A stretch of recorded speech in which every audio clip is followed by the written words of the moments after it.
அழகான காட்டில் எல்லா விலங்குகளும் சந்தோஷமாக வாழ்ந்து கொண்டிருந்தன.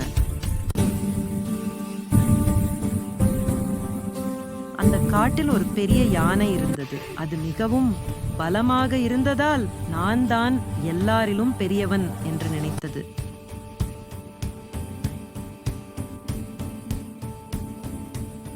இந்த காட்டில் நான் தான் பெரியவன். எனக்கு மிகப்பெரிய உடல் இருக்கிறது. யாராலும் என்னை தடுக்க முடியாது. அதே காட்டில் ஒரு சிறிய எறும்பும் இருந்தது. அது அமைதியாக தன் வேலை பார்த்து கொண்டிருந்தது. தானியம், என் குடும்பத்தினர் சாப்பிடுவதற்காக நான் இந்த தானியத்தை எடுத்து செல்லட்டும்.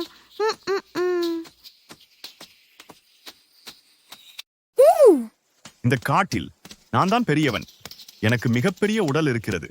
யாராலும் என்னை தடுக்க முடியாது. ஏய் எறும்பே, இவ்வளவு சின்னதா இருக்கே, நீ என்ன செய்ய போகிறாய்? இங்கிருந்து போய்விடு, இல்லை என்றால் என் காலில் நசுங்கி விடுவாய். எறும்பு கோபப்படவில்லை. அது அமைதியாக தன் வேலை பார்த்து கொண்டிருந்தது. ஒரு நாள் அந்த யானை சேறு குழியில் சிக்கிக் கொண்டது. அது எவ்வளவு முயன்றாலும் வெளியே வர முடியவில்லை. அப்போது அந்த சிறிய எறும்பு யானையை பார்த்தது. உடனே அது உதவ முடிவு செய்தது.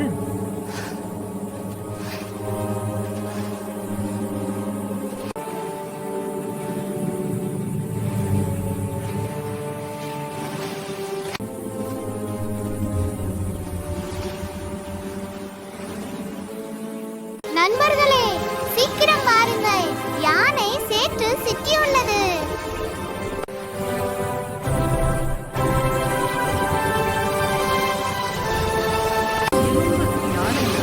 கயிற்றை கட்டியது. காட்டில் உள்ள அனைத்து விலங்குகளும் ஒன்று கூடி கயிற்றை இழுத்தன.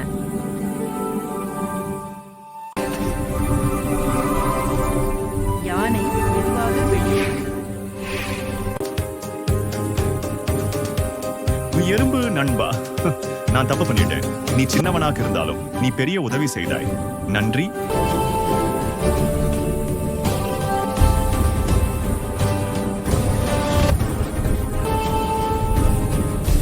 என் அன்பான யானை நண்பரே, யாராவது கஷ்டத்தில் இருந்தால் நாம் அவர்களுக்கு உதவ வேண்டும்.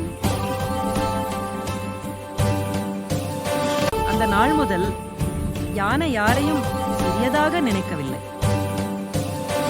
அந்த நிகழ்விலிருந்து யானையும் எறும்பும் நண்பர்களானார்கள். மற்ற எல்லா விலங்குகளுடனும் மகிழ்ச்சியாக வாழ்ந்தார்கள்.